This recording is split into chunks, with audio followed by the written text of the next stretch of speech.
Imagine having your brain pulled out through your nose. That's how the ancient Egyptians mummified their dead. Yes, you heard that right. The ancient Egyptians held a profound belief in the afterlife, and mummification was an essential part of that belief. But what is mummification, you ask? Well, it's a complex and somewhat unsettling process that aimed to preserve the body for the afterlife. It was a task undertaken by skilled embalmers who followed a methodical procedure that lasted 70 days. First, they would remove the brain. This was achieved by inserting a hook through the nostrils, swirling it around to liquefy the brain, which was then drained out. A rather chilling thought, isn't it? But that was only the beginning. Next, a small incision was made on the left side of the body, through which the internal organs were carefully taken out. The heart, however, was left in place as it was believed to be the center of a person's being and intelligence. The removed organs were not discarded. Instead, they were preserved separately in canopic jars, each guarded by one of the four sons of Horus, the falcon-headed god. The emptied body was then cleaned and covered with natron, a naturally occurring salt which dried it out and prevented decomposition. This stage took about 40 days, after which the body was washed again and oiled. Now came the wrapping. This involved winding strips of linen around the body, sometimes between the fingers and the toes, ensuring every part was covered. Amulets were placed within the wrappings for protection in the afterlife. Finally, a painted mask was placed over the head of the deceased, often made to resemble them, to ensure their spirit would recognize its body. The mummy was then placed in a coffin or series of coffins and prepared for burial in a tomb. So, next time you see a mummy, remember the chilling process that preserved it for thousands of years. Ever heard of the curse of the Pharaohs? It's believed to cause bad luck, illness or death to those who disturb the mummy of an ancient Egyptian. This curse, more than a mere superstition, has been a source of fear and fascination for centuries, deterring some and drawing in others with its irresistible allure of danger and mystery. One of the most famous instances of the curse is the tale of Tutankhamun's tomb. In 1922, the tomb of the boy king Tutankhamun was unearthed by archaeologist Howard Carter. Yet in the following years, a string of untimely deaths befell those associated with the discovery. Lord Carnarvon, the financial backer of the expedition, died a few months after the tomb's opening, fueling rumours of a curse. Over the next 2 decades, a total of 6 people connected to the excavation passed away under suspicious circumstances. Coincidence? Or the wrath of a disturbed pharaoh?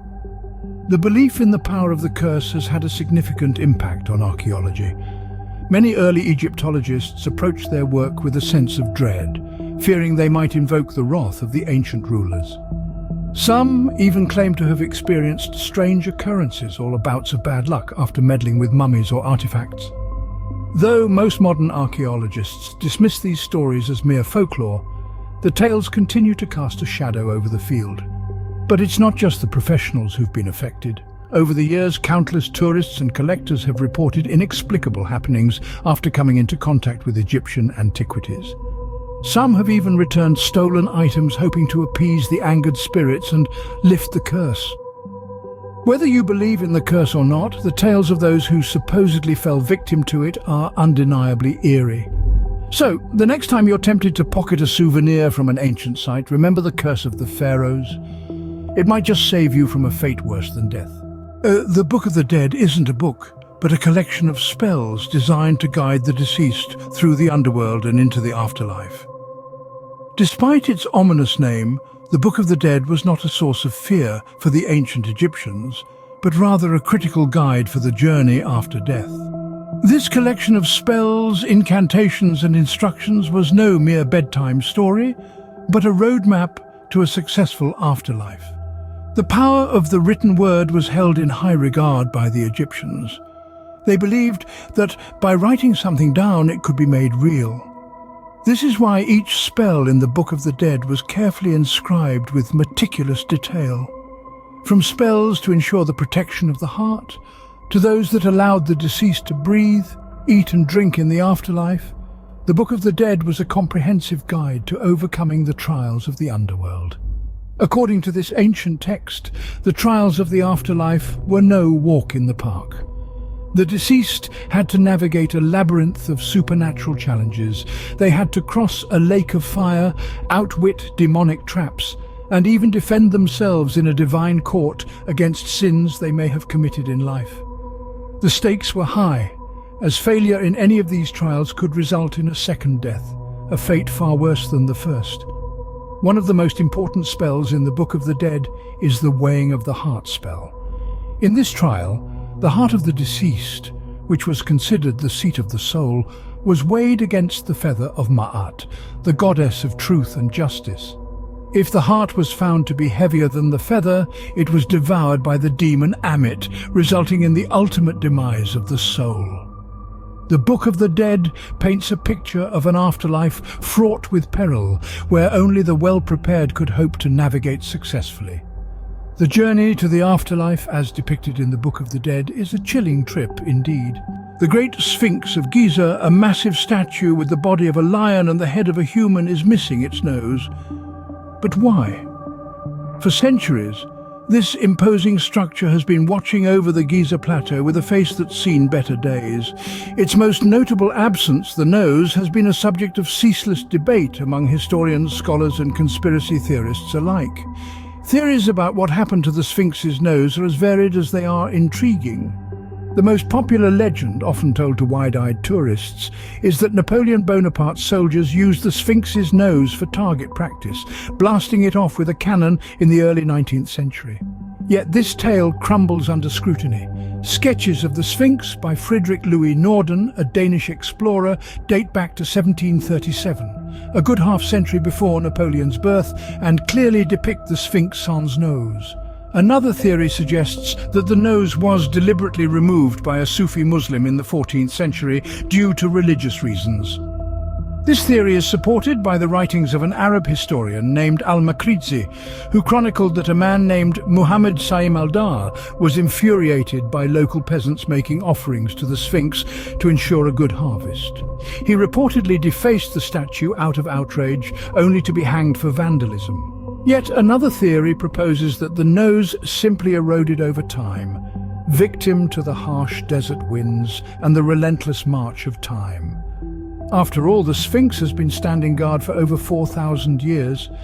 Each theory is compelling in its own right, but the truth remains elusive. Archaeologists and historians continue to investigate, searching for definitive proof among the sands of time. The Sphinx, ever silent, keeps its secrets, adding to the enigmatic allure of Egypt's ancient civilization. The mystery of the Sphinx's missing nose adds another layer of intrigue to Egypt's chilling history.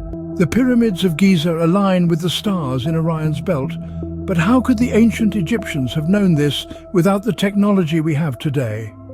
It's a question that has baffled historians and archaeologists alike, sparking numerous theories and debates. The Great Pyramids of Giza, one of the 7 wonders of the ancient world, have always been shrouded in mystery. Their alignment in particular is a marvel that continues to perplex us. The 3 pyramids are arranged in a precise diagonal line, mirroring the 3 stars in Orion's belt. The precision of this alignment is so extraordinary that it suggests an understanding of astronomy far beyond what we might expect of a civilization that flourished over 4,000 years ago. So how did the ancient Egyptians achieve this astronomical feat? One theory suggests they used a simple yet effective method, observing the night sky. The Egyptians, much like other ancient civilizations, were keen astronomers. They charted the movement of celestial bodies and used these observations to create calendars and predict seasonal changes. Some scholars argue that they could have used these skills to align the pyramids with Orion's belt. Yet, even if the ancient Egyptians possessed advanced knowledge of astronomy, the question remains, how did they build such massive structures with such precision? Without the aid of modern technology, this appears to be an almost impossible task. The debate over how the pyramids were built is as ancient as the structures themselves, with theories ranging from slave labor to extraterrestrial intervention. Despite the myriad theories, the truth behind the pyramids' construction and alignment remains an enigma, adding to the allure of ancient Egypt. It's a testament to the ingenuity of a civilization that continues to captivate us thousands of years later. From the gruesome process of mummification to the eerie curses and the mysteries of the pyramids, Egypt holds many chilling facts that continue to intrigue us today.